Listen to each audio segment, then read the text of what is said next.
Donc, je m'appelle Alexandre Dalpan, j'ai 33 ans et j'ai maintenant à peu près 13-14 années de cursus universitaire. J'ai obtenu une maîtrise en biologie cellulaire et physiologie animale en France il y a maintenant quasiment 8 ans. Non, il y a même plus que ça, il y a 10-12 ans maintenant. J'ai continué ensuite sur une expérience en tant que vacataire de recherche avant d'enchaîner sur un doctorat en tant que tel pendant 3 ans que j'ai terminé en 2010, c'est ça, 2010, un doctorat en biologie aussi, avec des approches liées au vieillissement. Et je suis venu au Québec après, à partir de 2011 jusqu'à 2015, donc avril dernier, en tant que postdoctorant, en travaillant sur la biologie liée au vieillissement, les maladies du vieillissement comme l'Alzheimer.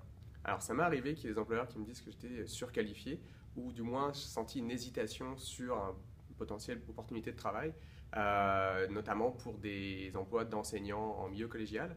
Arrivant avec un doctorat et un post-doctorat, j'ai senti, on me l'a dit même à certaines occasions des rencontres que j'ai eues, que malheureusement ça devenait compliqué dû à la surqualification pour peut-être avoir une job en milieu collégial.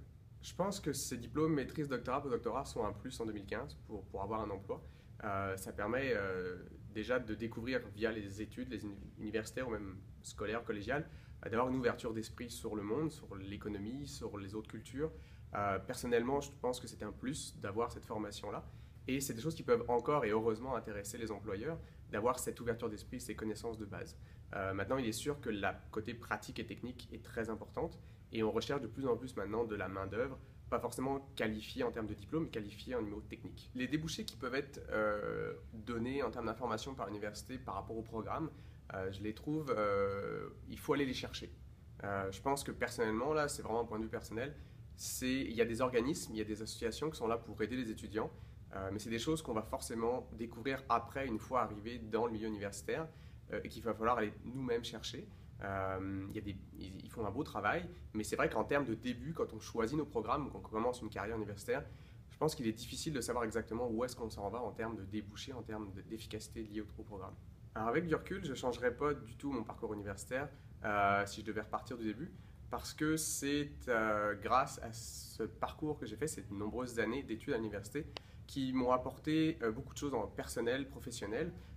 Ça m'a formé, ça m'a permis de rencontrer beaucoup de monde, ça m'a permis de découvrir des choses très intéressantes, au début en sciences, maintenant en éducation.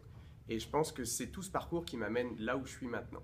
La réflexion, les envies, les découvertes que j'ai pu faire grâce à l'université, grâce à ces études, je pense que j'encourage tout le monde à le faire.